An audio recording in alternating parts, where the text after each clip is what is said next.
I remember I leaned back and I was like, I wonder if anyone manages that guy Diplo. He walked into a deli in Brooklyn in 2006 with no money and a DJ nobody knew. He signed Diplo when nobody had heard of him, built Major Lazer into the first act to hit 1 billion streams on Spotify, made Billboard's Power 100, worked under Rick Rubin at Columbia Records, and now he's sharing the inside story of how he built Diplo. This is Kevin Kusatsu. I think with this guy, I can do what Tony Hawk is to culture, and I think I can create the same environment for this guy to music. I'd seen him DJ with MIA. I was aware of the club he was doing in Philly. I was aware of the music, and I was pretty convinced that the way he was operating and what he was doing publicly, if he was the right guy, like I could achieve that. So what is the role of record company today? Currently, I just think it's a rights position, and it's probably a high interest loan. So they're a bank. Pretty much. How do you get the rights back? I went into their office, I calculated some of our earnings and our advance on the second album. I got a cashier's check made from my bank account, and I went and said, I'm willing to buy it myself. He was just shocked. Major Lazer was the first act to stream 1 billion on Spotify. And I think that 1 billion streams happens a little bit more than it was when we did it. Not every day. And at that point in time, You couldn't get away from Major Lazer. What was the cost of that work? What was the personal cost to you? we had the same drive and the same ambition. It was within the same orbit. The goals were sort of different when it comes down to like what we wanted for our lives, but it was, we wanted it all. And it was just an unbelievable pairing while it lasted and while we did it. And then his ambition remained and yours was like, hey man, I gotta tap out.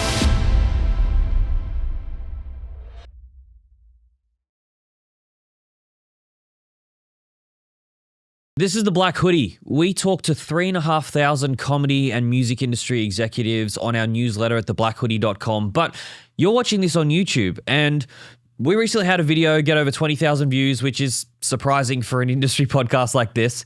So if you are somebody who consumes all your content on YouTube, please hit subscribe. I mean, let's talk about your book of business, right? Okay. So you founded TMWRK. Yeah. Co-founded. Yeah.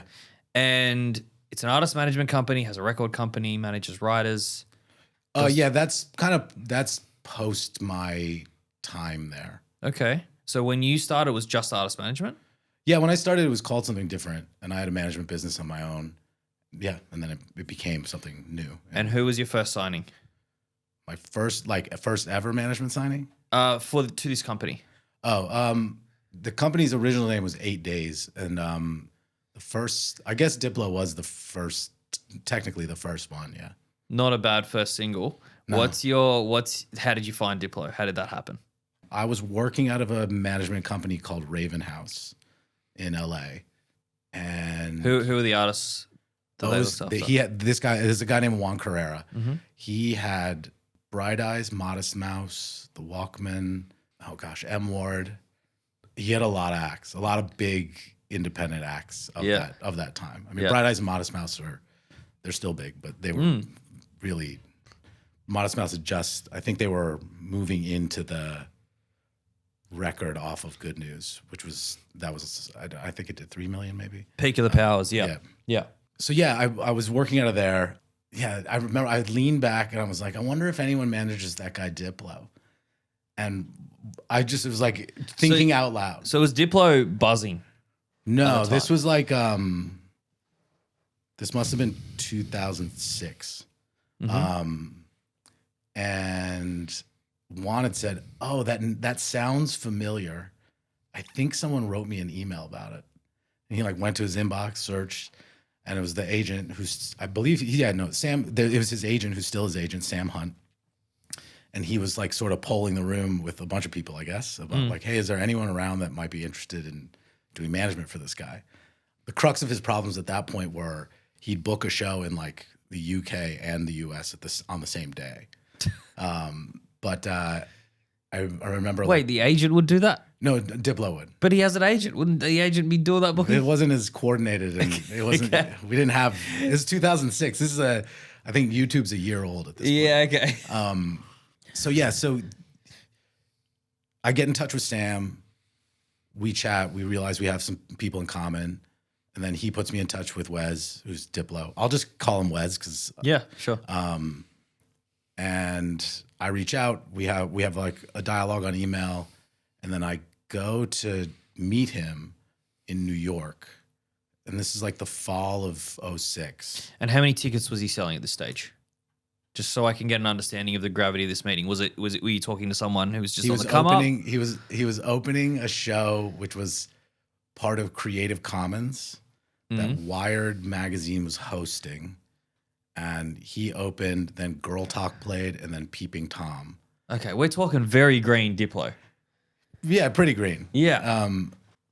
So I flew out. I met him. We chatted a bit upstairs. The show was at Irving Plaza, and then we made a plan to meet up. I think the next day at Junior's Deli in Brooklyn. I kind of laid out what I thought could be done and what I thought could be done over like a short period of time and a longish period. No, you got to of time. tell me what this pitch was. What could be done?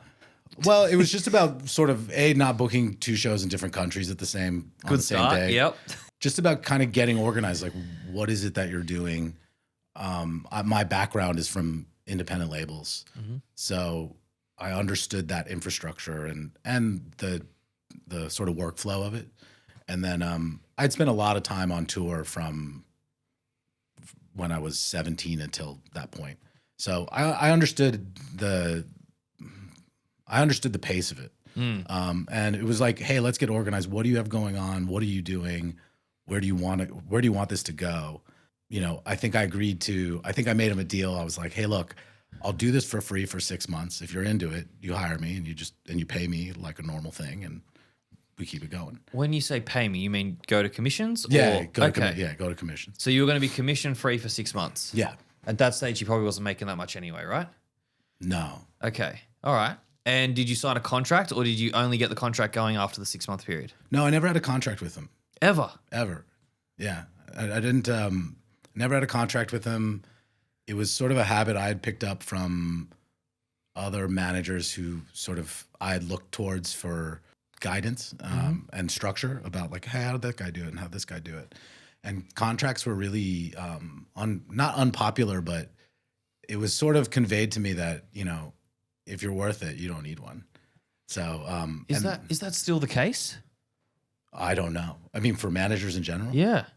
I don't know. I think, you know, contracts aren't bad. They're not ultimately also they're not as necessary as one might think. This was Barry's point of view too, who we were just speaking about before. I was saying, you know, the contract protects the manager from building this artist up for 3 years and then getting ditched when the money finally starts rolling in. And Barry was like, no, what are you going to do, sue him? Like, you know, it's going to cost you so much money. And he was just like, it's not worth it. Yeah. But it's just such a, doesn't sit right with me. I feel like you should have that commitment together. I came from a very sort of independent music world, punk rock world.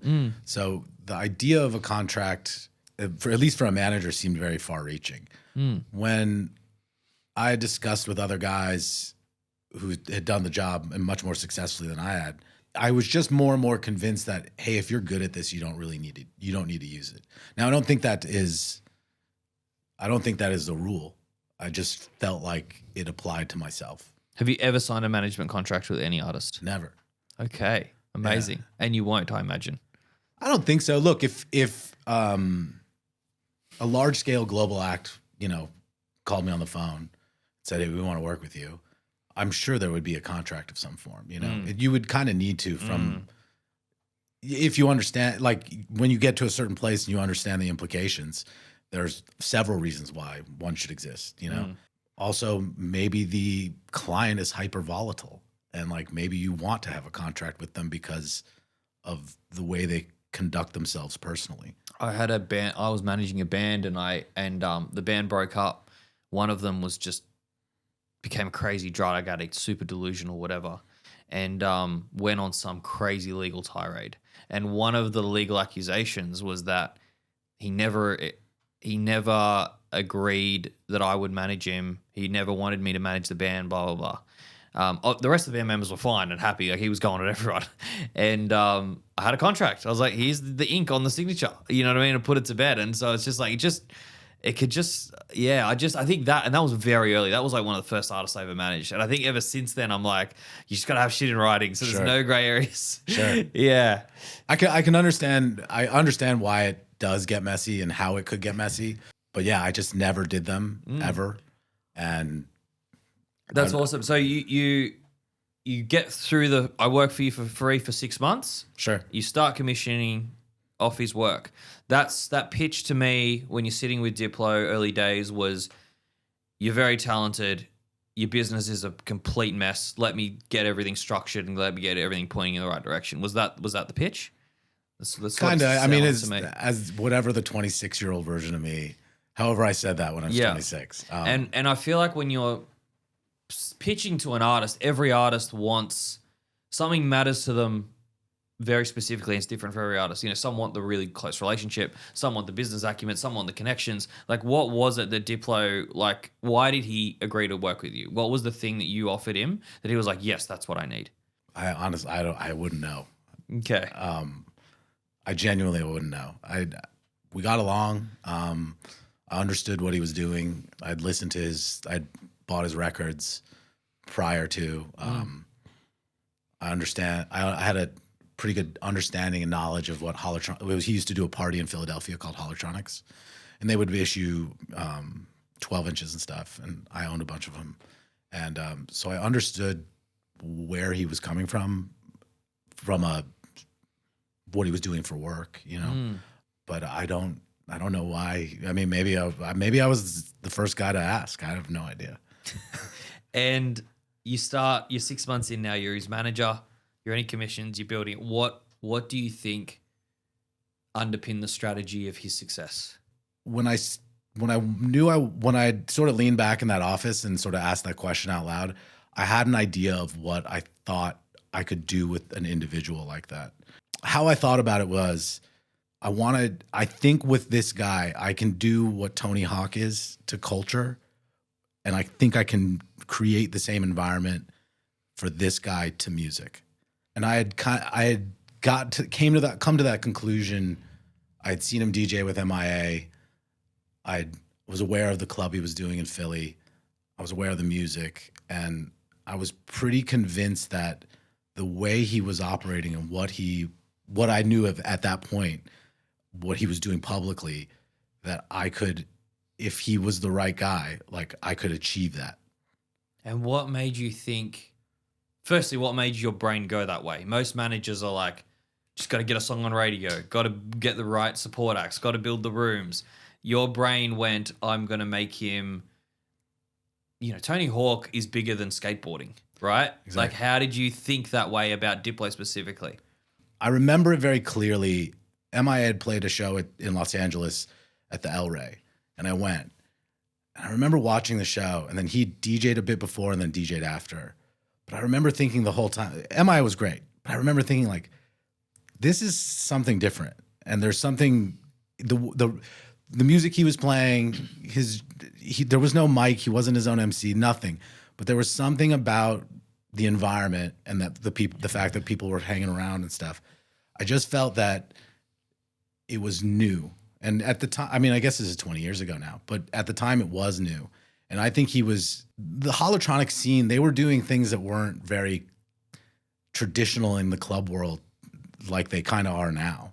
It was very it was, in a lot of ways, it was very groundbreaking. The edits they would release on 12 inches, the crowd was not like a nightclub scene. It wasn't a bottle service crowd, you know? It was a kind of punk rock, like alternative music listener crowd. So I just kind of thought, I was like, man, maybe I think this guy might be able to sort of transcend something and be present for something that no one is occupying at the moment.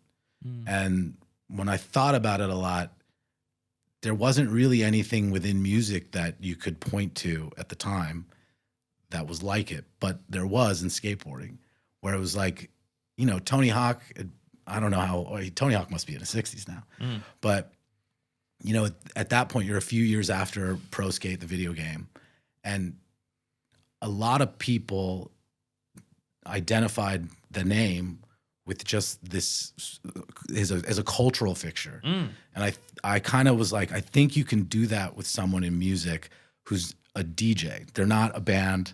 They're not a singer-songwriter. This guy's playing records. Some of the stuff he makes himself, and a lot of stuff that he doesn't. It's other people's music. And I kind of had a feeling, an instinct maybe or whatever, that could be done. So how do you go about turning a kid who was opening for some magazine party to turning him into the Tony Hawk of electronic music or music in period? Like what's your process there? What do you got to do first? How do you, because you pulled this off and I want to understand how it happened. This is what I want to get under the hood of.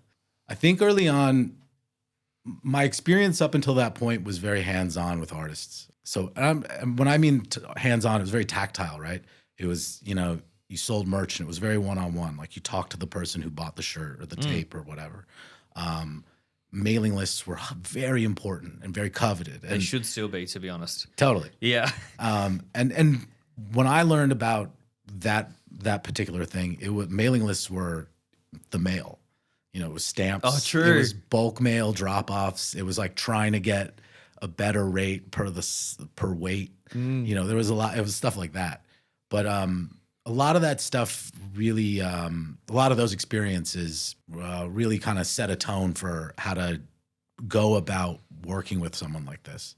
And then I had the benefit of being around labels and management companies for a while before him. So I had a pretty good understanding of rights and like how to structure them for that period of time, at that period of time. A lot's changed since, but yeah, it was about trying to sort of making decisions that would have an impact that you couldn't see, but that if you were right 3 to 5 years down the line, you were really happy you made that decision and structured it the way you did. So there's a little bit of a gamble. So give me one small example of that. And I know that what you're talking about now, you're talking about 100 decisions and they all add up to the big thing. Sure. So if you give one example, it might not sound significant, but I want to know the one example, knowing that there's 100 of them here. Sure. You know what I mean? I think a good example of setting things up for the future would have to be the way that we structured rights when we were either executing it for him or executing it on behalf of his label. So things that were not overreaching, but that could reap the reward of sort of the risk you might take on yourself by not, say, lobbying for a big advance or in pocket money, say. Maybe a better example of making decisions for the future is probably one of the better partnerships I ever made for us, which was around Major Lazer. It was the second record. Major Lazer being Diplo's trio. Yes. But it was with Emmanuel de Baratel, who's he's the founder and the owner of a label called Because out of France. I'd met him once before because I had another client that produced a record for his label. And it was hilarious because he I don't know, I think that first meeting with Emmanuel, he kind of walked in his office. He had a sport coat. He just started smoking. Like, what do you want? Why are you here? and I was like, oh, okay. But I remember the second time I went to Paris and I had, Emmanuel's label housed a lot of other labels, Ed Banger being one of them. I had said to him, I think I'm almost positive it was no more than 50 grand. And I was like, I will give you long-term license. I need 50 grand to help pay for some videos. And he was like, okay. And we basically just shook on it. I left. I was like, send it to this guy. They were like, you really want to do this? I was like, 100%. And it skyrocketed from there. Emmanuel, we had great partners. It skyrocketed, the song skyrocketed in France? Just the opportunity of reaching people around the world. We had great partners prior, and to their credit, the guy who released the first records, a guy named Josh Deutsch, he had founded a label called Downtown. And, I kicked and screamed because there was a lot of stuff around a venture that they had with Interscope, and I didn't like the experience there at the time. And I ended up getting the rights back. How do you get the rights back? That's a good story. I went into their office and I knew I calculated some of our earnings and our advance on the second album. I got a cashier's check made from my bank account, and I went and said, I'm willing to buy it myself. And I passed over the cashier's check. And Terrence, who was his who was another guy there who did all the money, he was like, can I see this? And I was like, sure. And he was like, he was just shocked that I because I remember getting the cashier's check. We were in New York. Yeah. And the bank guy and the business manager, whomever gave it to me, was like, you can't lose this. Like, it's made out to cash. So it's all your money. We're recording this in Australia, right? So Right. there's different, and we have people all over the world. Cashier's checks are what? Cashier's checks are checks made out to cash. Yes. So if it's as good as cash. Anyone, if it's endorsed, yeah, anyone can cash it. Yes. Yes. And by the way, you could just write my name on the back and you could cash the check. So I was very serious. You can't walk in with cash. So, but they to their credit, they really understood. We made a deal, and I was able to find new partners for Major Lazer moving forward. And I'd always separated them too. I never did dual deals. On the recording side. Did any label have both? I don't know. As it went further, I don't know. But not to my no. Okay. No. Didn't you piss people off that had Diplo and were doing a fantastic job, and they're like, we also want Major Lazer? I've been threatened to be thrown out of buildings from executives before when I've upset them. Like, I imagine that would be pretty upsetting.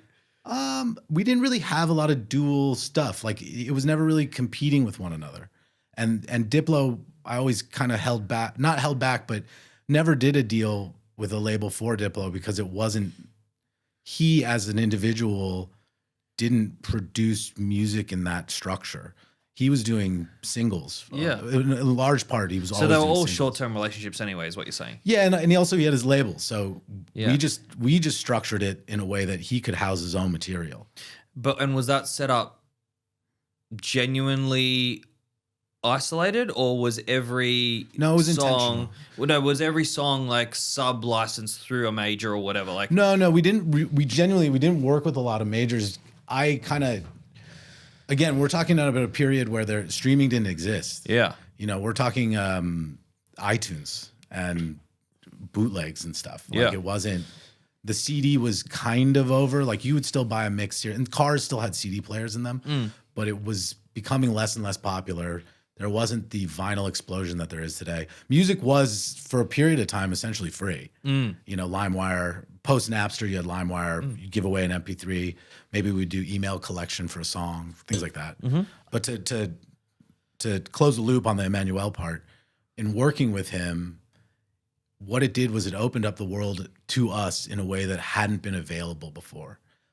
He's based in Paris. He understood the mechanism of radio, not only in France, but this is something I learned with working with him. But in Belgium, they speak Flemish and French. So, like, they're prone to work with French language stuff, French speaking artists, companies, etc.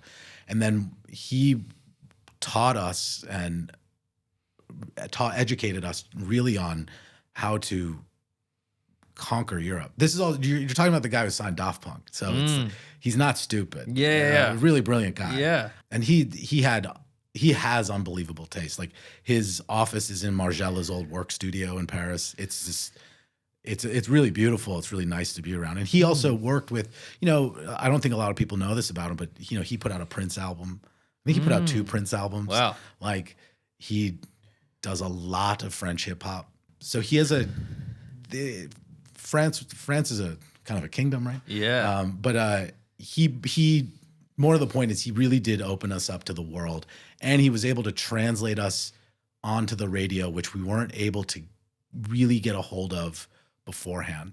And in France, and even in the UK, like, we had specialist play and stuff like that. He was really able to transition us into daytime airplay. Was there a lot of payola culture then?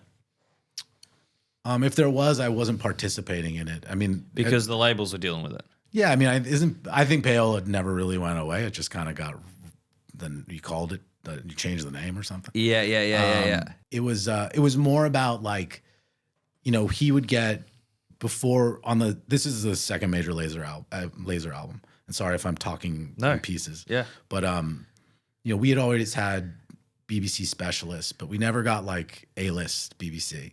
And when he came along, he was able to have a dialogue with programmers everywhere and bridge the gap between whatever was perceived about his music and beforehand and then today and then at that point. So he was able to transition it. And then he was remarkable at taking it beyond BBC airplay and getting it into the national radio, like the national commercial radio stations, which really opened up an enormous thing for us. I mean, you know, maybe I don't know if this is impressive now or not, but you know, Major Lazer was the first act to stream 1 billion on Spotify. So, and I think that happens. 1 billion streams happens a little bit more than it was when we did it. Not every day. Not every day, sure. But it seems to be more, you know, and at that point in time, You couldn't get away from Major Lazer. Like they were everywhere. it was incredible because when they launched in the US with Spotify being it was kind of like gimmick's the wrong word, but it was not understood as a vehicle to get heard and have your artist project be big. I mean, that has a lot to do with not a lot of people had it and not a lot of people understood what it was. And there was always the artists that were protesting it and complaining about it and stuff. That was happening as well. Were artists protesting it back then? Oh, totally. Because of the rate, they didn't know how they got paid. Exactly. They might still not know how they get paid. From Spotify. I mean, I wrote an article on the Black Hoody, and I think the title was something like "More artists living off music now than ever before in human history," and I have the data to prove it. And it's all thanks to streaming. And despite the data and the facts being there, it was the amount of hate I got for that article. It was unbelievable. Really? People are very upset that streaming might actually have created a middle class of artists that live off their music because it's just not a good narrative. Like streaming is the devil. That's the narrative. And so if you provide any information counter that narrative, Jesus Christ. Is that genuine? Genuinely, that is a held belief amongst artists hating streaming? Of course, yeah. Because I'll tell you why, right? There's this let's use Australia as an example because we're here. Sure. There was this radio station that was super influential 10 years ago called Triple J. Still around. It's not can't really break artists like it used to. And that was when you were when you get a song on Triple J, pretty much on her rotation, pretty much guaranteed you festival spots, guaranteed you, you know, almost a gold record. Every high rotation you got at least a gold record. You'd sell a whole bunch of What's sets. a gold record in Australia? I think maybe 30,000. Okay. No, I don't know. I actually can't remember. Whatever. Ignore that number. But it was a gold record. And so you would you know, and it was really, really good. But then when Triple J lost its influence, maybe radio, it's probably unfair to talk about Triple J, but radio lost its influence that way. That kind of artist, that kind of radio artist that never actually captured a real fan base outside of the airplay, completely lost. Like they would release a record, radio would play it or not play it, and then they would not sell anything or not stream anything or whatever. So that kind of artist that never really transitioned from radio to online saw their revenue fall through the floor. What kind of artist is that? I don't really want to name specific artists, but like all the like subgenre artists. So all the art like hip hop and indie pop and indie rock and not the mainstream pop acts. Like it was all of those kind of acts that really just didn't translate. So they are the ones going, my life was good before, now it's not so good. Fuck this, they're stealing from me, they've ruined music, right? Right. That's one category of angry artist. The other category of angry artists I have almost no sympathy for, and that is the artist that has like the artist that has maybe 1,000 monthly listeners and are complaining that Spotify aren't paying him any money. Right. And I'm like, if we were back in the CD worlds, you would have sold fucking 2 CDs and you wouldn't have made any money anyway. Right. So it's like you literally just don't have an audience. So I don't have sympathy for that argument. They're the loudest voice. I have a little bit of sympathy for the top one, but also, no, artists come and go. Your phase is done. You didn't capture your equity when you were hot. It's kind of on you. Got it. Those are the two categories that I think get a lot of criticism on, criticize streaming a lot. Interesting. I mean, I'm not ignorant to that. I just, I never think in those terms. I don't think in those terms. And I think I probably agree. I know I would need to read the article, like read all the data. I think I did see that article. I know I did. Yes, I definitely did see that one. But I don't disagree with what you're saying. It's true. It's just empirically true. I feel bad that I think it's misguided that segments of music are disenfranchised with what they're doing because of what the technology represents to them. I don't necessarily think they're wrong all the time when I read the arguments about what streaming pays and how it is. And I think if you were an act pre-streaming that was, I'd worked with acts beforehand that, we would sell 500,000, or let's say anywhere from 75,000 to 500,000 CDs. And it was tough, and the CD cost more than it does today. And that was also when, you wanted the CD package to be beautiful. So you're like doing a digipack and 4:4 color, and you're just like, shit, this thing's costing a lot. Yep. And you had to ship it, and then you'd have to, I think there's a lack of understanding of what the physical world used to be, like how you would have to take returns. Then maybe your distributor orders miscalculates, and then they put it back on the label, where it's like, well, you got to take these 10,000 units back. And you're like, put this thing out 18 months ago. What are you talking about? I think I get the arguments around it and a lot of the voices around it. I don't necessarily agree with it, but I also think that radio is a really, I'm titling it, but good. I I think radio is really, is actually probably as important as it always was. Its effect is different, but I'm an avid radio enthusiast, and I love that it has translated to the streaming environment. Based on what the radio button on Spotify and Apple Music? Yes. I also think that's changed habit. It's changed how we discover. I think it's changed how a listener, what they hear, when they hear it, and why they're hearing it. Because there's so much more that goes into the algorithm than just saying it's an algorithm. These are, some of the technicians at Spotify were IBM executives before they went to Spotify. So they're not stupid people. But more that I invested in this company years ago called NTS, and they do streaming radio, and it's out of East London. And the first iteration of it was in a pod, literally a pod. There's a square in East London in Dalston called Gillette Square, and you sort of walk through it. There's a building, it's like a cafe, some offices, and like a parking lot, and then a big square where kids play and people hang out. So they have a pod, and they had these pods. They had a pod. The Somali guys had a pod, which they just sat in and chewed khat. There was a Nigerian tailor, a barber. There was this guy who fixed computers. I hung around there a bit too, but we all thought the guy was selling information to like MI5 or something. There was this guy Marcus. He's still there, but he had a cafe, sold coffee, Ethiopian. That shit was like, it was rocket fuel. Yeah, right. But it started there. They had a broadcast in their office and a broadcast there, and you could switch it on. They took all the proper steps. Then they got the license, et cetera, and they just streamed radio. And it was.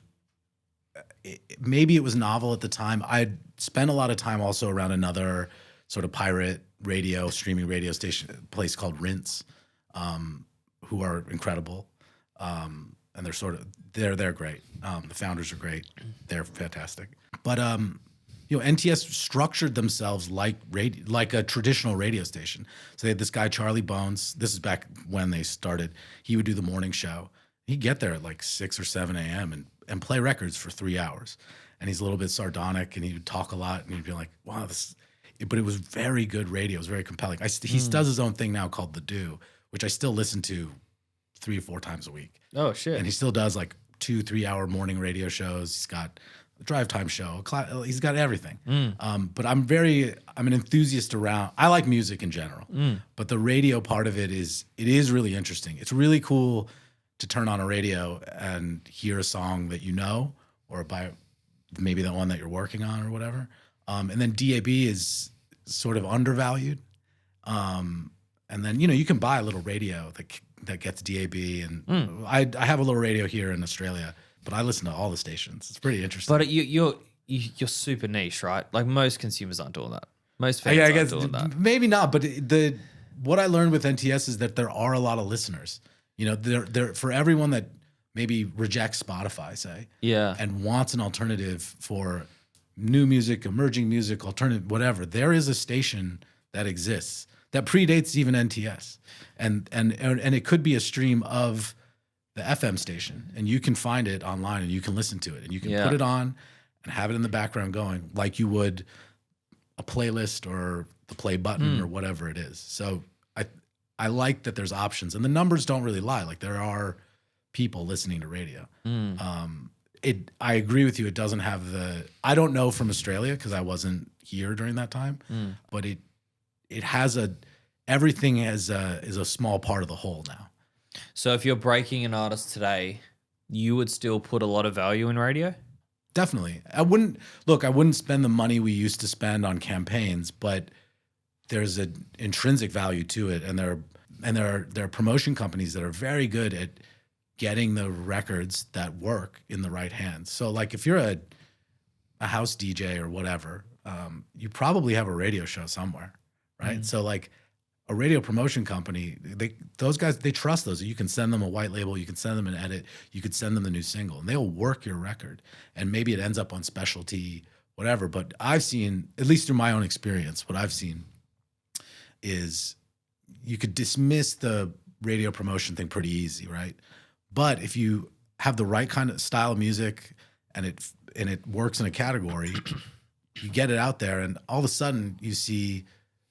Let's use like Morning Becomes Eclectic, and it's the U.S. It's KCRW, right? They have a playlist for their DJs that play records on their radio shows. So then all of a sudden you see your song going into these playlists, and people that are enthusiasts of that station, their playlists, and all of a sudden there's something starting to happen. And so I think that really works. You mean their playlists on the streaming platforms? Yeah. Yes. So they might have a playlist for their show, what they've in rotation, and they put it on that playlist, and then suddenly you start noticing like, hey, there's 100 streams from this one play. What is this playlist?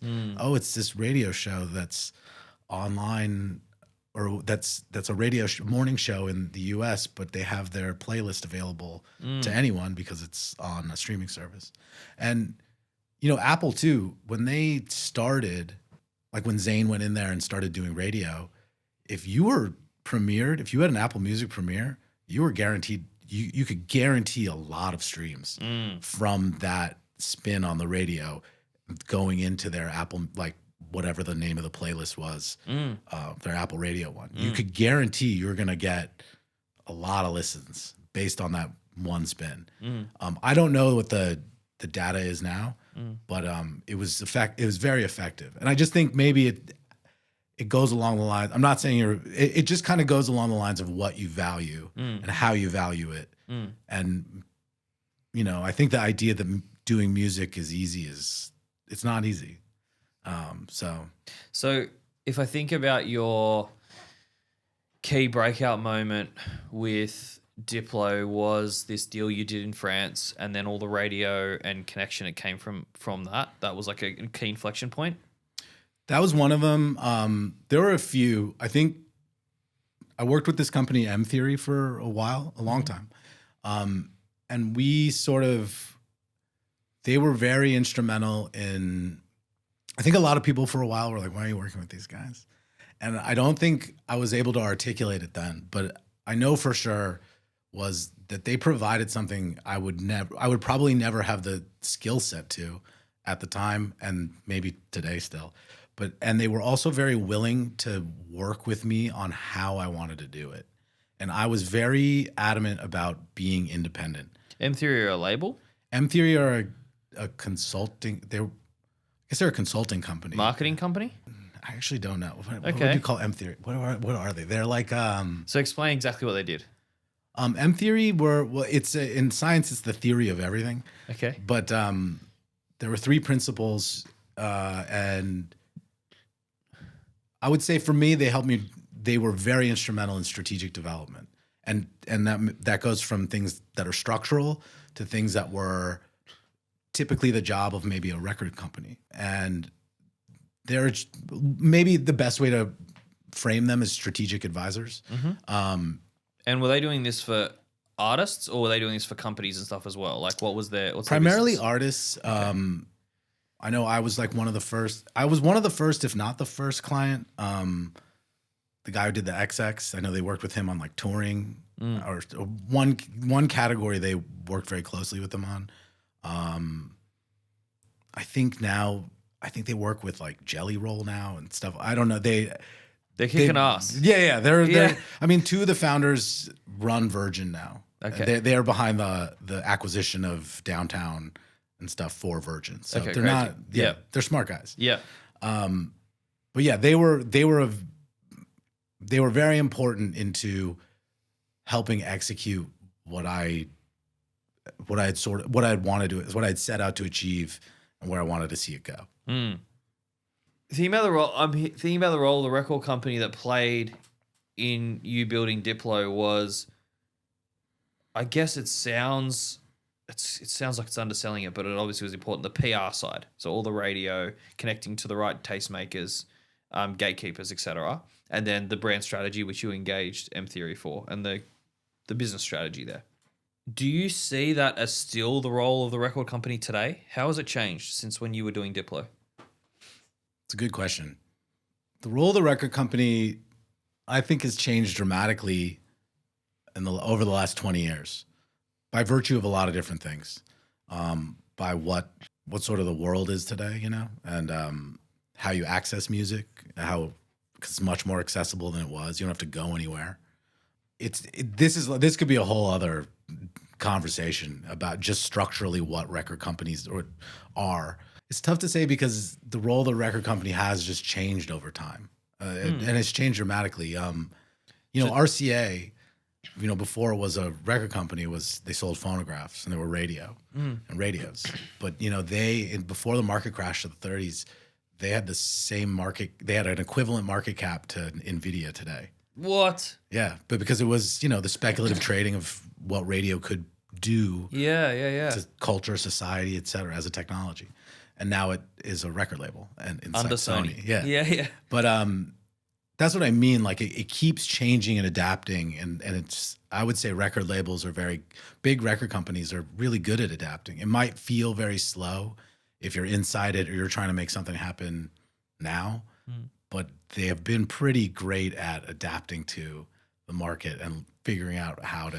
Do you think that they're good at adapting, or they just have been good at owning the assets, so you have to go through them? I mean, it depends on what angle you're looking at it at. I mean, I would say if they weren't good at adapting, they would have sold off all those assets a while ago, and they'd be something else, right? Vivendi wouldn't want a music division. Sony wouldn't want, you know what I mean? So I think it's both though, So what is the role of record company today? Currently, I just think it's a rights position, and it's probably a high interest loan to. So they're a bank. Pretty much. And so as a manager then, what should your expectation be of your label? How should you structure your business if you've signed to a label? I think that depends also on what kind of act. I think that the answer to that question depends deeply on what kind of act you are. If you're a 20-year-old, I want to be a pop sensation, whatever the K-pop, whatever it is, then they're probably the best possible partner you could have because they have the most experience and sort of war chest to execute that. And if they sign up for it, you have a better shot there in succeeding than you would elsewhere. It genuinely just depends. Like sometimes you can't avoid it. Like maybe you get so big that works against your best interest to not partner in some capacity with a major record company. How? You could be limited with your reach. Let's say the last part of the journey into completing the cycle of your particular project is frontline radio. They're very effective at delivering that to you. It could be retail. Retail plays a large role still in the lives of large artists. I think it's much harder to see, and it's much more obscured than it was when I started doing this. And but like Target in the US, it plays a large role. If you're rolling out a big record and you're a fairly big artist, like Target plays a meaningful role in what you do if the eyes in those stores are relative to the album you're selling. So those are maybe odd examples, but they're not. It's distribution of finance. Sounds like it. Distribution for the labels themselves. That's what they're offering you. Definitely. I think there are certain places that have certain expertise, but a lot of managers are really self-sufficient now and are very smart. And there's a lot of tools in which you could conquer or you can accomplish a lot of the goals that you might not have been able to do 5 years ago. Definitely not 10. So don't you find this really interesting that the record labels have evolved? Like, you know, I've watched all the music documentaries about, you know, big bands and artist managers and stuff back in the day, and it felt like the manager signs to the label does all the heavy lifting and does all the movements, and the manager just makes sure that they're not going to fuck it up, and they just sort of like, you know, work on the edges and inspire the team and whatever. But all the heavy lifting is done by the label. Right. And then I feel like if I've got a chart and I'm looking at the kind of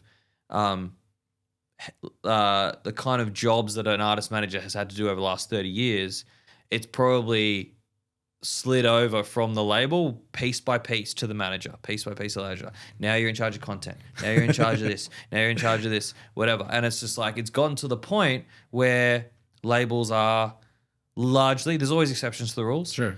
But largely they are the bank and the distribution. And managers are now everything else. And yes, the label might help with the video clips or whatever, but the manager is still leading a lot of that and doing a lot of heavy lifting.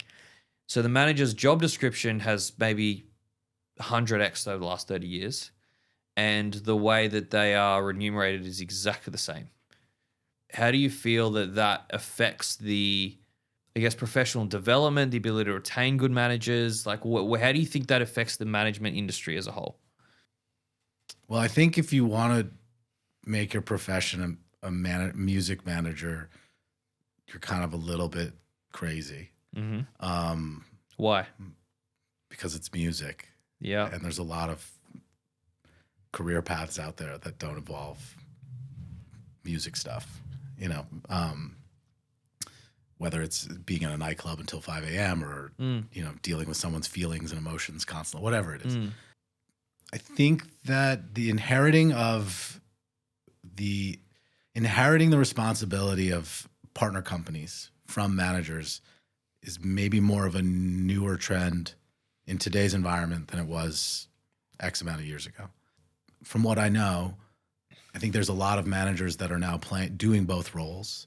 Maybe there's a manager who has a distribution deal that can distribute an act they're developing, whatever, and they can take on the burden of the other parts of process for their artists or artists. So you're talking about there have been evolutions where managers have been able to be the distributor or earn a piece of the distribution if they're doing the distribution work as well as the management commissions. Is that what you're saying? They just have solutions they have more solutions now because of the growth of the growth of economy around music, and depending on the size or how clever they might be, they have solutions to sort of address a problem quickly and execute sort of their vision fairly quickly. I think a lot of the managers that you might be referencing or that are onboarding a lot of the work of a record company, whether it's marketing, promotion, PR, the tone in which, you know, that particular project's spoken about, et cetera. I think those guys are probably functioning as labels as well as purely management as well. I think, you know, I don't think that's necessarily the rule though. I think there's a lot of managers out there who are very happy to have partners at big record companies because they're touring experts, or some of them are just experts in big pop, right? Like they understand how to maintain and they understand how to create and or maintain a large scale sort of global act and identity, which there's a lot of things at major record companies. They're good with that, you know, like I don't know how to get someone on the A block of the Today Show. And that plays a key role for certain acts, right? So it just kind of depends. It's become I don't know, music's really big now, you know what I mean? It's like it's a very broad-based business now, you know? It's like, there's a lot of acts where I'm like, I don't know if they'll make, you know, there are a lot of big acts. I'm like, I'm not sure if they'll be making records into their 50s. Like maybe they'll just do a cosmetic line or open a chain of restaurants or something, you know what I Rihanna mean? hasn't released music in forever, and she's a billionaire. Yeah. Was it Fenty, right? I don't know what the brand is, but she's it's crushing like lingerie and cosmetics. I think. Yeah. Yeah, I don't know. That's always a good rumor out of LA. Like Rihanna's doing a writing session. I'm like, oh yeah, cool. So if I look at your skill sets, you are obviously exceptional at building worlds around an artist, and yes, the music is good. There's a lot of artists with good music, but it was the world building around the artist that actually separated you and Diplo from everyone else. And as we progress further into this digital world and we get closer to AI music, and you know, we're kind of like away from the physical world and old school radio as much, and we're about to hit this AI world. We're kind of still in this middle area here, I think. And while we're in this middle area, there's a lot less gatekeepers, Sure. if any, and that skill set of building brand and strategy and making the Tony Hawk of music is now the only strategy that can work. Obviously in smaller like versions of it. Sure. But if you're not like, you know, getting a high rotation on radio is not gonna make you sell out arenas anymore, you know, like alone. So my question is, like, you've got this perfect skill set for this perfect time in music right now. Are you actively managing? Are you looking to build a roster? Like, where's your head at? Because I feel like you're sitting on gold and you just got to start digging. No, no. Like, I mean, I guess I would, but I don't know if I have a client, and he's a young guy who benefited greatly from sort of the digital era. Yeah. He had an enormous TikTok song. You don't want to say his name? Oh, sorry. His name's his name's Suburban. Yeah. But like the guy, he like kept knocking on my door. I was, you know, and he also, you know, it's been really interesting working with someone like that. He's 26. So, I got time on him. But you know, the first song he released went over 1 billion. Crazy. The first song, he was 19 years old when he wrote it. I think it came out right when he turned 20. Yeah. So he's never really experienced an environment that wasn't Successful, sort of big or viral or very like phone adjacent. You know what I mean? Yeah. Like that's been his entire experience so far.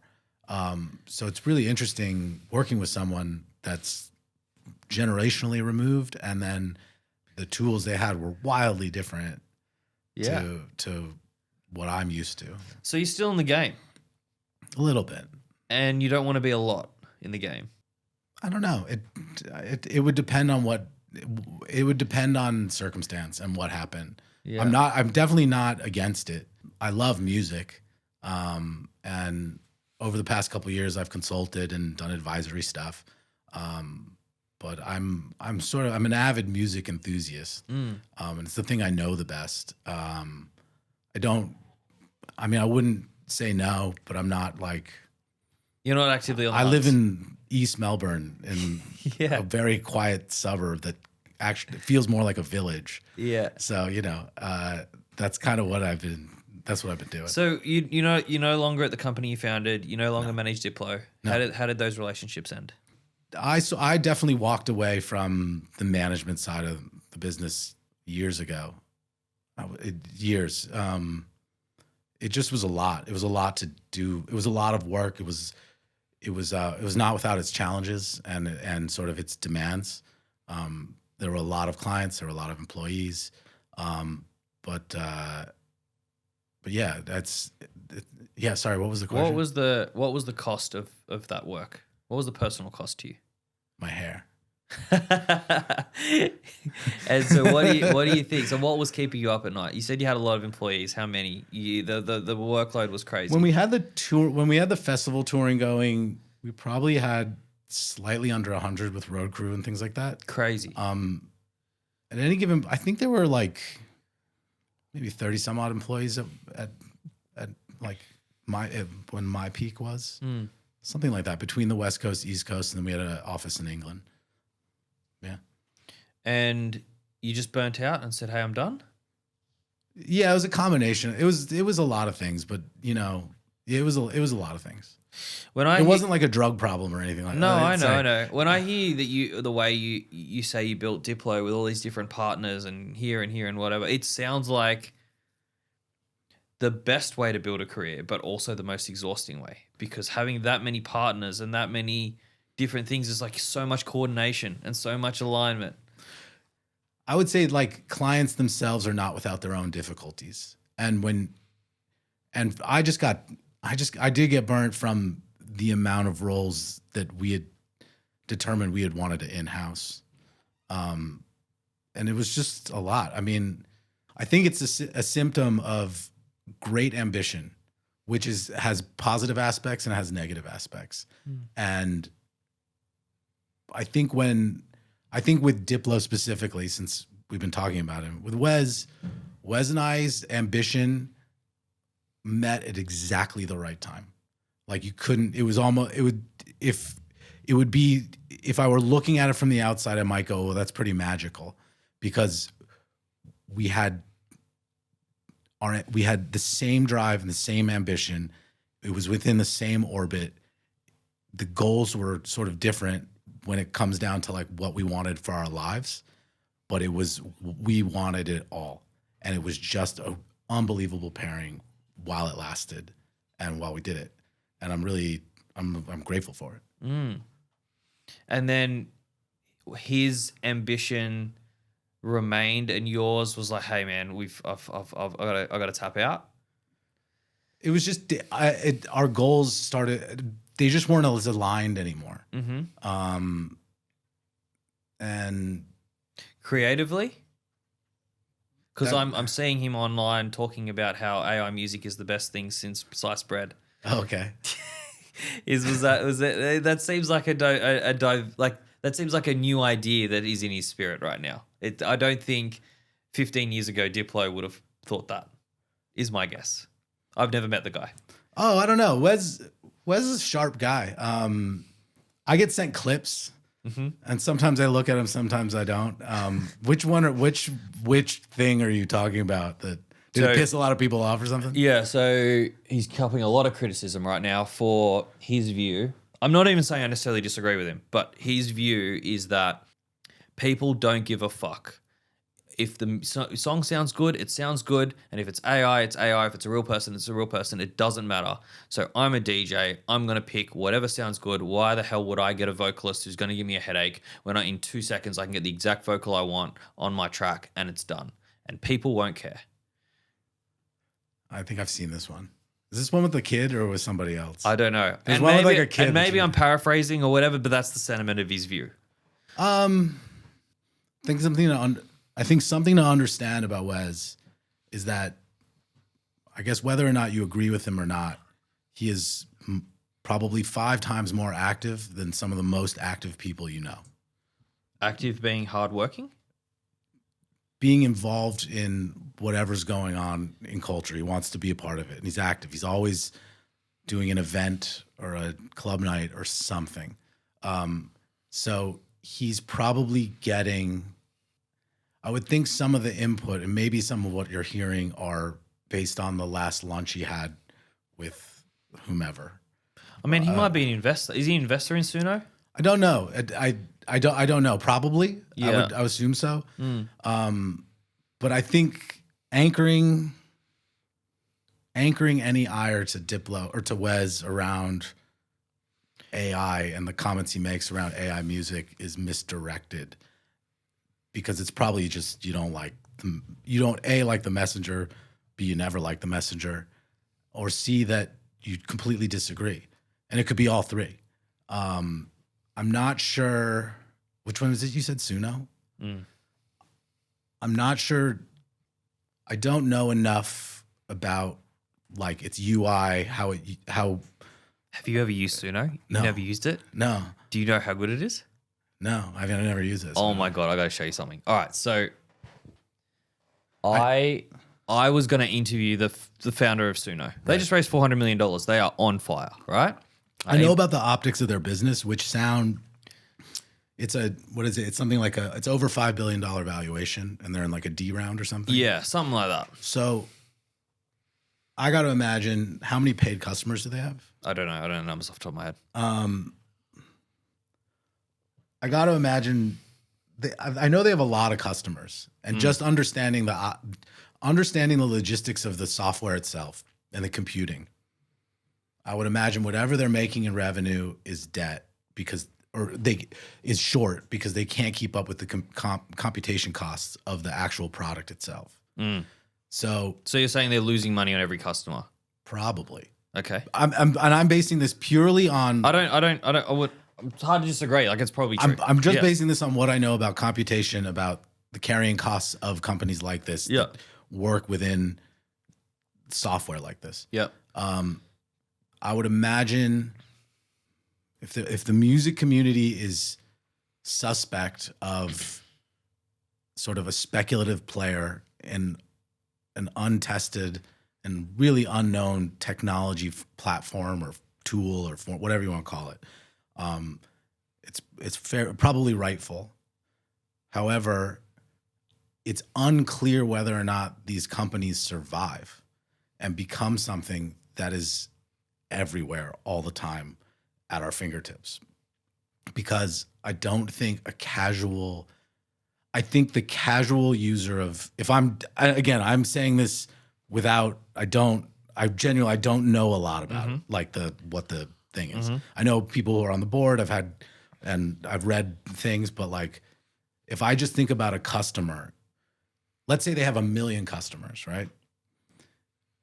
Spotify probably has a couple 100 million customers. So you're very far away from a goal. Yeah.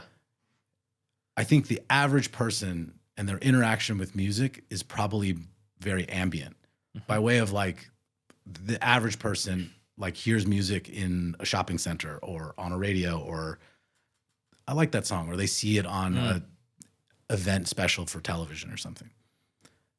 So the idea that hundreds of millions of people will start creating music, maybe it's right, but I doubt it. I think what they would do is like, I want to make my Uncle Gary a birthday song. I'm going to make my cousin, So you're talking about the viability of the Suno business, which I think, personally, who gives a fuck? If they succeed, if they fail, it doesn't matter.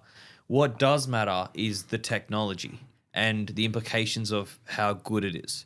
So I will, let me finish, right? Sure. So I contacted Mikey, who's the founder of Suno. I said, hey, I'm going to be in New York. I want to interview you about your tech. He goes, great, let's do it. And we're going back and forth for a few weeks, set it up. Then I was like, oh, I actually should probably use this thing before the interview. So I downloaded it, and I could not believe how good it was. Like, within 15 seconds, I'll play you a song, right, that I made in 15 seconds.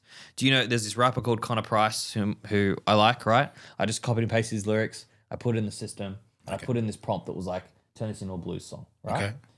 15 seconds. This is the song that was made. Oops. May have made the song fast, but shit, man. Can't fucking find it. Down, but now I'm up, yeah. This all God, this ain't no love, yeah. I used to be stuck in that mud. Whoa, yeah, I was down, but now I'm up. I was down, but now I'm up. Yeah. This all God, this ain't no love. Yeah. So it's so this song emulates what Connor Price made. Just his lyrics. The whole genre is completely different. I'd play the original for comparison, but like it's unrecognizable, the difference. I just stole the lyrics because I didn't want to write my own lyrics. Right? Okay. But So wait, so I understand it. right. So in 15 seconds, that's the song we just heard. I was down, but now I'm This is the original, right? I didn't. Okay. I think I've heard this song before. Yeah. I didn't feed it the original. Sure. I just pasted the lyrics in and I said, make me an old school 60s blues version. Sure. And it outputted That. pretty remarkable 15-second effort. Okay. Right? So if you are, and then I went down a rabbit hole and I started playing with them all, whatever, and I started to think about this, what's the end game of this, right? Where, this is the worst it's ever going to be right now. Right. And you just said most people are ambient listeners, right? So if I can make songs that are as good as anything Diplo's ever made or as anything, maybe, I don't know, I don't want to mention an artist's name, but better than most artists can make. Maybe you won't be able to touch the greats. You won't be able to touch the Tony Hawks, but you'll be able to do most artists make. Then there's going to be a large percentage of the Billboard 100, which are mostly AI music eventually. And that's already started. AI music is already in the Billboard 100. Complete AI artists are in there right now. Okay. Right? So everybody I know one of the guys who's signing them. There you go, right? Yeah, so it's starting. Like this is the lowest and the worst it's ever going to be. Yeah. And so if we play this out, we had Spotify piss off the artist for quote unquote underpaying them, again, which I disagree with, but that was, everyone was pissed off about it. Everyone protested it. Taylor Swift said, I'm taking my songs down. It was a whole thing. Didn't fucking matter. Spotify still won. Everyone's streaming now. Everyone got really angry at Live Nation for their monopoly powers. Whatever, they're still crushing it on the ASX, even despite all the lawsuits. You've got Pirate Bay, who stole from artists, and they are... Is that Kim.com? Or no, he's Mega Upload. What's that? I thought the Kim.com was he changed his name to Kim.com. He lives in New Zealand, I think. Oh, I don't know. He had the website Mega Upload where you could it was a peer-to-peer. LimeWire, Pirate Bay, all these guys, they stole from artists, right? All of these things that the music industry really hated and protested against. One, it didn't stop them. They still fucking crushed it. But two, those things relied on artists to succeed. So Spotify needed, if you believe that Spotify are underpaying you, which I don't, but if you believe Spotify are underpaying you, they still need artists to underpay. Live Nation still need artists to create their monopoly, if you believe that there's a monopoly. Pirate Bay still needed artists to steal from to be a business. Suno is the first technology and the first disruptor in the music industry which is out to replace artists, not undervalue them. And forget Suno. Talking about the technology, there's going to be open source models which will do this for no money. So I think that at its essence, communication technology is made up of these are not my words. These are the words of someone much smarter than me. But communication technology is three things. It's a structure of interests, so what we think about. It's the character of symbols, so what we think with, and the nature of community, and it's how our thoughts develop. So I think to me, when I hear you talk about it, I think those would need to be addressed first, or not addressed, but you would need to have an understanding of those, a very ingrained one. And I'm talking one where you understand the implications of the Gutenberg press up until today, right now. Mm-hmm.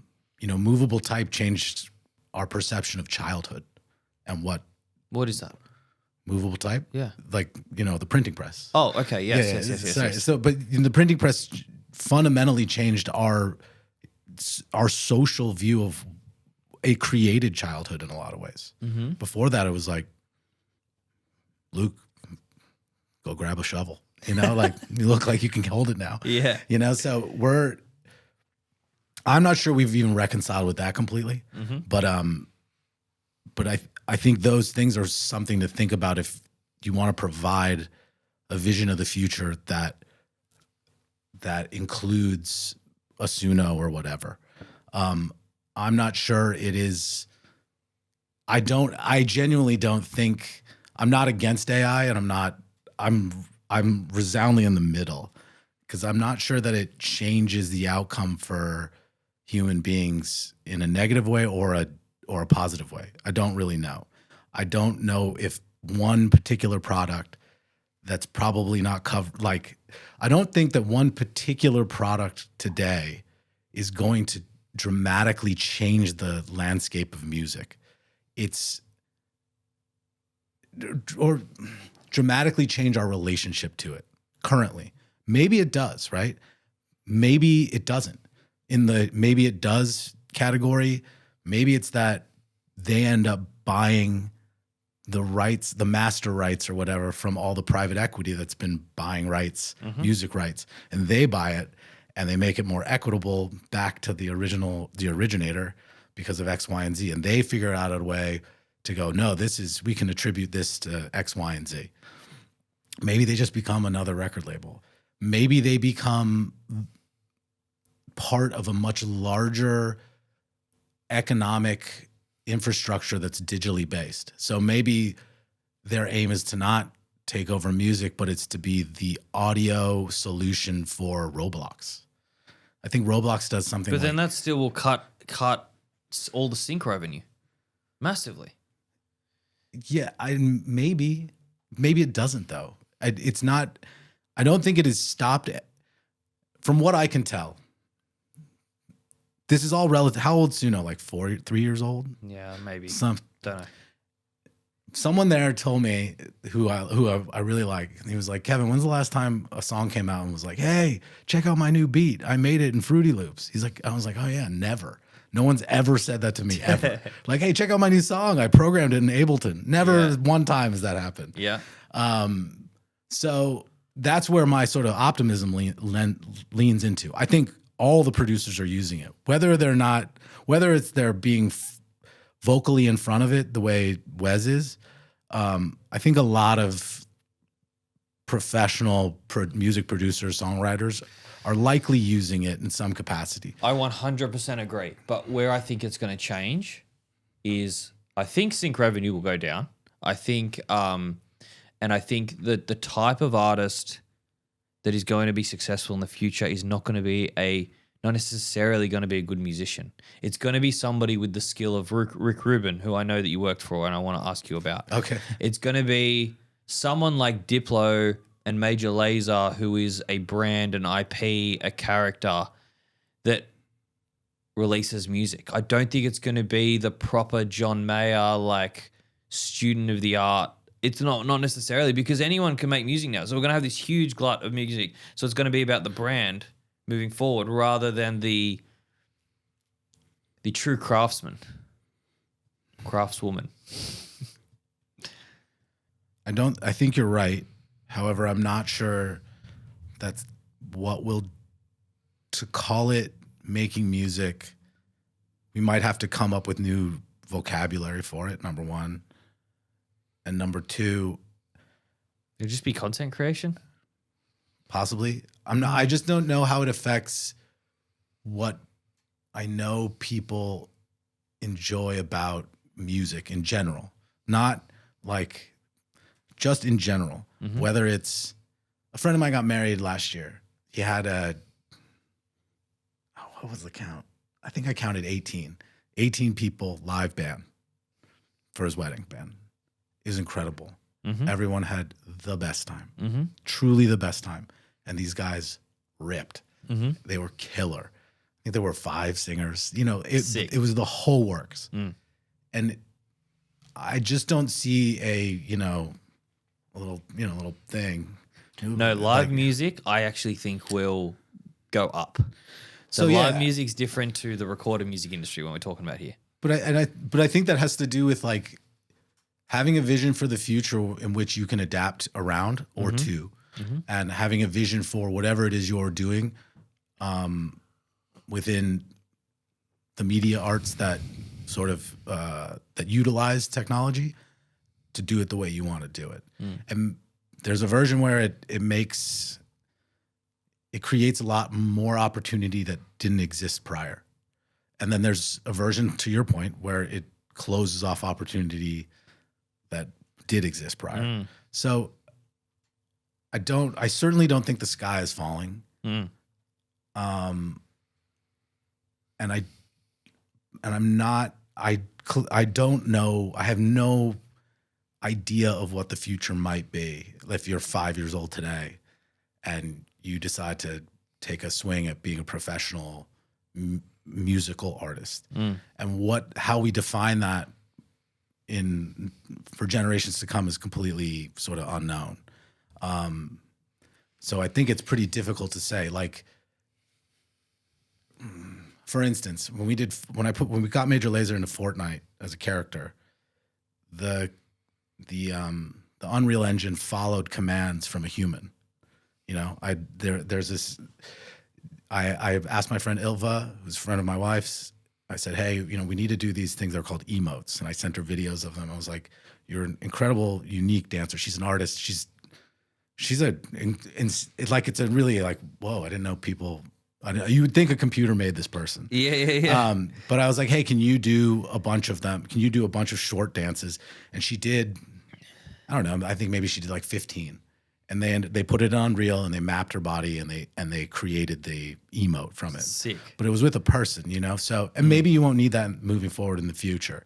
However, it would feel very isolating in a lot of ways to never have to work with a person again. So I don't really know, but I do think I think whether it's a technology that in a button you copy and paste some lyrics and make a blues record from a rap song. I think that's like, it's cute, but I'm not sure what impact that has to the way that either a high tier music enthusiast feels or even a casual. So I absolutely agree with what you're saying. And I think it sounds like we're disagreeing, but we're not. I think two things are true at the same time. So my view is, yes, you're right. The music industry is going to change. I think the 18-piece live band, the super incredible musician, is going to make more money from live music than ever before because people are going to crave that more because they're not going to know what's real and what's not online. They're going to be even more, they're going to admire that even more. And it'll be a rarer skill. If you can create incredible music with a touch of a button, there's going to be less people motivated to actually learn the guitar. Sure. So I think they're going to do great. I think I can't see a world, having worked in media for 7 years or whatever, I can't see a world where a brand is going to pay absolute top dollar for an indie artist's master when they can create a very similar one with slightly different or more appropriate lyrics, touch of a button and have it for free. So I think sync is going to be cut significantly. Not 100%, but it'll be cut significantly. And look, I advise for startups. And I walked into an office on one of the startups I was advising, and they were blasting this music that was like, it was kind of old 60s blues music, and it was very vulgar lyrics about stop being a bitch ass hoe and whatever, right? And they're all laughing and they're enjoying it and whatever. And I go, guys, you know this is AI music. And they were like, yeah, we don't give a fuck, it's mad. And they listened to AI music for 3 hours or however long I was there. Okay. And so yes, they did it because it was funny or whatever. Sure. But there'll be another reason. Like it'll be someone like Tony Hawk who might make his own music for, you know, if I was in his heyday, he might make his own album based on his own taste and whatever. Okay. Suddenly everyone's listening to that AI music. And so there will be a certain percentage of listening time that will be taken away from real artists or artists that make their own music to AI versions of music. And so whatever percentage that is, the value of those masters are going to go down by that percentage. And so I think there is going to be a huge destruction in the value of masters over the next 10 years as AI gets better for the lack of listening, like the reduction in listening to those masters in place for AI and the syncs. But I also think you're right. there's going to be new opportunities and you're going to have to adapt, and there'll be a new type of artist that comes along.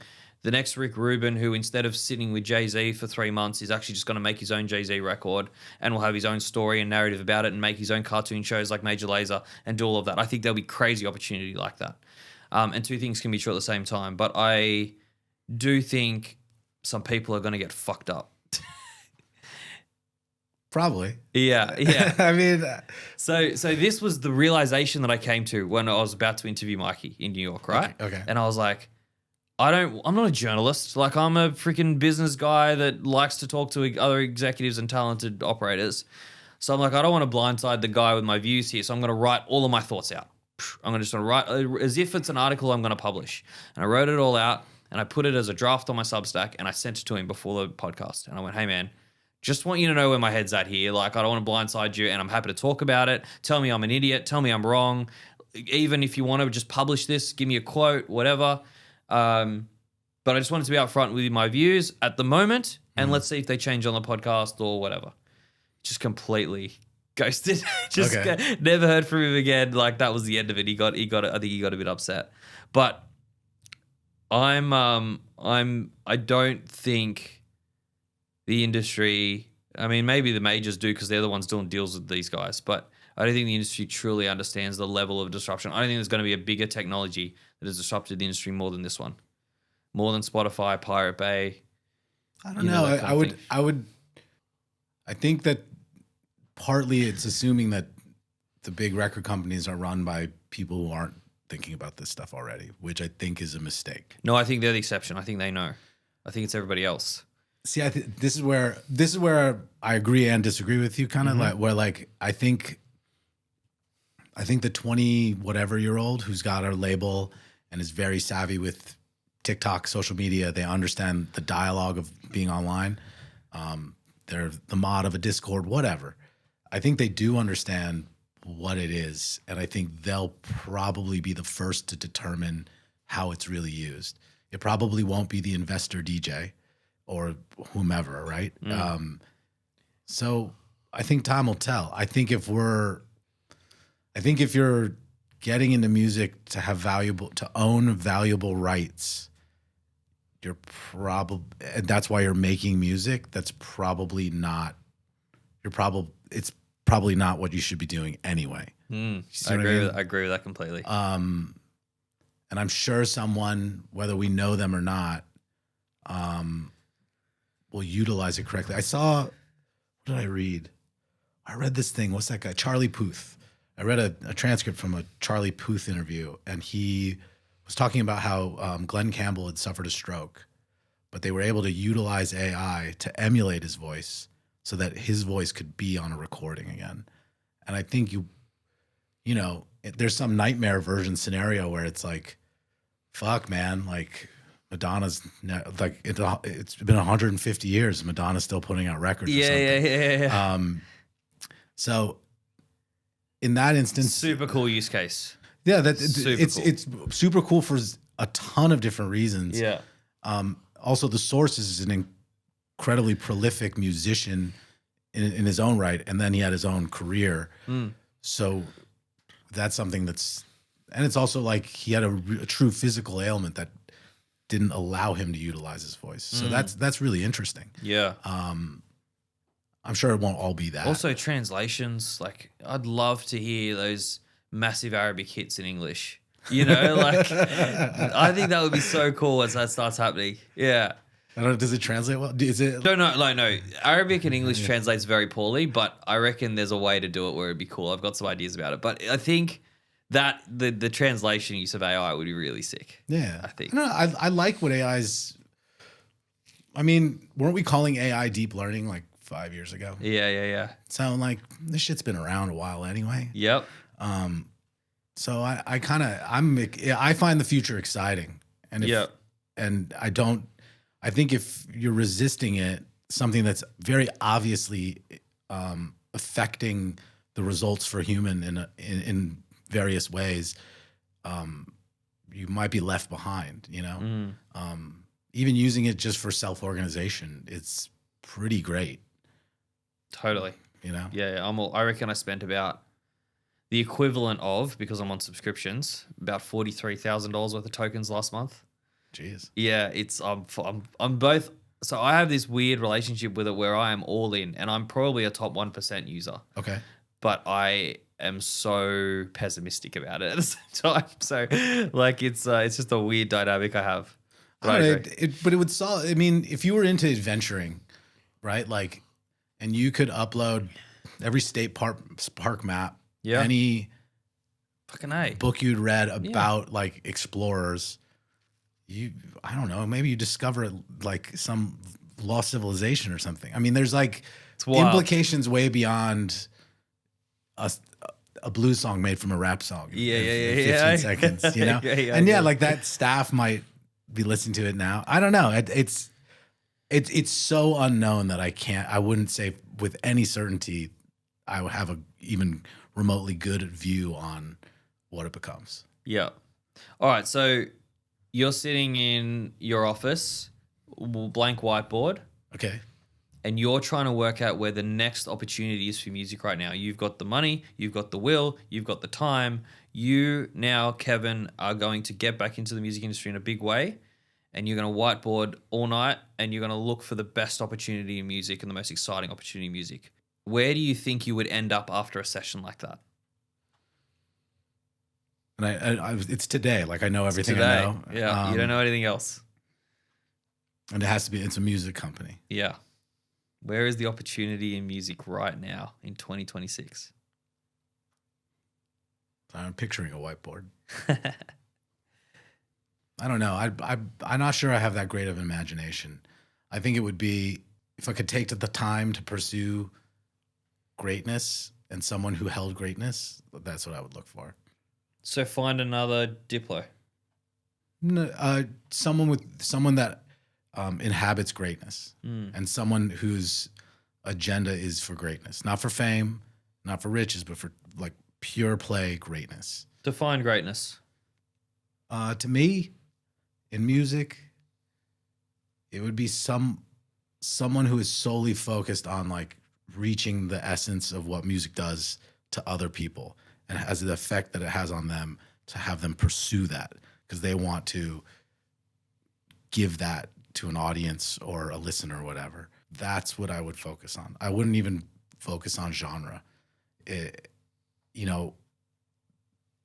That those people with that drive, that kind of drive and intention, inspire many, many things. And I think unique ability like that can carry despite technological interference, you know? There's certain things that I wouldn't know how to, like if I stumbled on if I stumbled on someone who had the voice of Celine Dion, I think I'd know what you would have to do, but I don't necessarily know what you'd need to do. But like, I think about her as an example sometimes when it comes to greatness, because I think about someone who an enormous singing career, enormous recorded music career, enormous performance career, and then they have some neurological issue, right? That keeps them away. And they come and sing an Edith Piaf song that was written in the 50s on the Eiffel Tower for the opening of the Olympics. And it kind of moved the world and like captivated the world. And I think that is an incredibly difficult thing to do. And you need a lot of time and experience. Now, that's far away from the whiteboard. But I think that's sort of the essence of what I mean by greatness, where it transcends. It transcends genre. It transcends Borders. It transcends. It does. It transcends everything, and it captivates people. And it's a short period of time. The song's maybe she sang for 3 minutes or something, but like it was greatly impactful. So I would try to look for an artist an artist I think inhabits that. If it were a company, I don't know. I think it would be fun. I am always surprised that there's not more challenger streaming services. I think in the when I got involved in music, there were lots of record stores and several national chains and global chains. I think that would be maybe there's a cap on what you can earn, but I think there is a customer for it, and I think there's a lot. How of would you customers say? for it. What could you offer as an alternative streaming service right now? I don't know. I'm sorry. I'm thinking about a whiteboard. And like, what would you Yeah. offer a customer? Yeah. I think you would offer the customer something. Well, that a music community craves. What a music community craves, and what they're saying is missing is like, there's not enough human touch, right? So maybe it's filled with people and people who are experts in very specific genres and niches or whatever. I really like using Apple a lot. I think the radio component of it really lends itself to like it's cool, you know. Like I was really surprised. Estelle has a radio show on Apple, and I don't know why I ended up there, but I went to her playlist, and it's all these dance hall records, and it's fucking great. It's not even good. It's great. I gotta it's like check a great listen. And I was like, oh, this is awesome. Like you don't get that from an algorithmically made playlist. But you get it from someone who's just selecting records, and you're like, damn, this is great. Like old stuff, new stuff, intriguing stuff. It's awesome. But yeah, I think there's room for a lot. I mean, there's a lot of automobile companies coming up and new people making, cars, companies making cars all the time. We have enough cars. Yeah. Like we certainly have enough cars. There's enough motors. The whole thing, the old ones still probably work. You know what I mean? Yeah. But people are still making new car companies. So, I don't know. Just for the sake of That's the cool. question, yeah. Hey, so I know you don't do many interviews, so I'm so grateful that you've spent all this time today, Sure. Kevin. I'm so inspired by hearing your story and understanding how you think and how much you love music. That comes across so clear, which is really, really awesome to hear. Before we go, I know that you worked for Rick Rubin. He was your mentor. Is that right? Yeah. I want to know what you learned from him, what impact that had on you. Tell me about that time in your life, and let's finish with that. Sure. Yeah, I started. Rick Rubin hired me to work at Columbia Records. I was 27 years old, so that was 20 years ago. I would say it deeply influenced my life in a lot of ways and in a lot of directions. And I don't know, it was really inspirational. It was really interesting to be around someone like that who's done so much within music and outside of it. But I know, like, I've seen the memes and shit. Like, I get it. Like, they're funny, whatever. But I've spent a lot of time around him and, in proximity. It's hard to explain, but I really understand why sort of a musician opts in to his framework and they fit into his world. Maybe the best way to put it was extremely illuminating and it had a really profound effect on like my life. I was 27. Like I said, I was 27. Like, what was the biggest change or thing that you took from him? Going in, I was just like a kid, and the funny part was I had turned down a job from Columbia Records like almost a year to the date prior that he got in touch, maybe a little bit over. But yeah, like this is 2007, so it just overnight, almost, it felt like overnight, but like almost immediately people knew who I was. So I had like access to stuff that I just didn't have before. Because you worked for Rick Rubin. Just because I worked for Rick, right? Crazy. And because like I could make a phone call and I had to work on his projects that he had signed, but it was just sort of like I was somewhat of a conduit to him. And then, it just opened a lot of doors, just like it would be if you were an agent in the 80s and Michael Ovitz hired you. You're on the map. All of a sudden, you being an agent changed from like you being an agent to like you're a player or something. I don't know. Yeah. Like, but and it really influenced me. I mean, I being around someone like that a lot is and who's older than you. You know what I mean? You just gain a lot from it. I just kind of, to be honest, I shut the fuck up and I would look around a lot and I just like pay attention. So what was something you observed? What sits with you? How do you mean? Well, if I think about my mentors that I've learnt from, one of my mentors, Sam Benjamin, he has a saying that I always just think about. He goes, "You can't change how people treat you. You can only change how you treat them. So it doesn't matter how bad they treat you. You can't control that. You can only control how you respond and how you treat them. And so you've always just got to do the right thing. Regardless of what people do to you, you've got to do the right thing."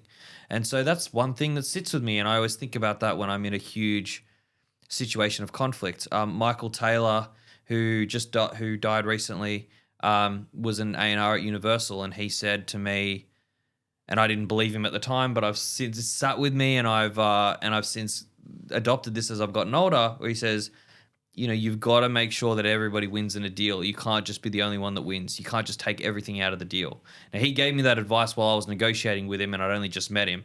And I was a young kid, and I thought, you're just trying to fucking make me get back down. And I was, but I've since learned you do got to leave food on the table for everyone. Like, even if you can get an extra $1 out of a deal, you shouldn't.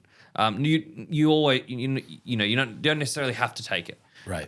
You got to make sure everyone can win. And so there's just these things that I've taken from my mentor. So I'm just seeing if there's anything like that sits with you from that time you spent with Rick. I think probably most importantly, I learned how to listen. Yeah. And maybe not to like other people, but I definitely learned how to listen to music and to really absorb it. It's not I'm nowhere near what he is or does, but I feel pretty strongly that it encouraged me to really listen. I'd be shocked. Like, I remember I've spent a lot of time, like I said, like you're young, like I'm in my late 20s. I don't know shit, but he'd be like, "Oh, let's go listen to this." He'd come over, we're going to listen to stuff. We'd sit there for hours and listen, and not like get to the right after the first bridge. Like, we wouldn't get to the first chorus and then be like, "All right," we would listen to everything, and like, well, let's listen to the mixes. Let's listen to this A mix and B mix, and it really changed. It definitely changed how I listened, and what I had to figure out.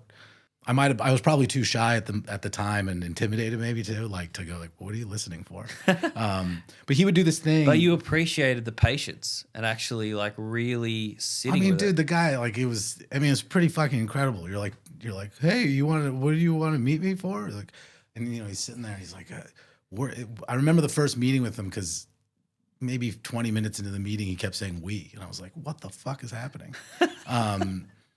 With somebody else.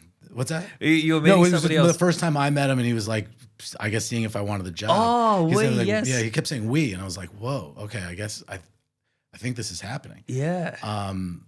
But he used to do this thing. It was a really good tendency that I got used to, which was he was like, you never know who's going to give you the best result for the material.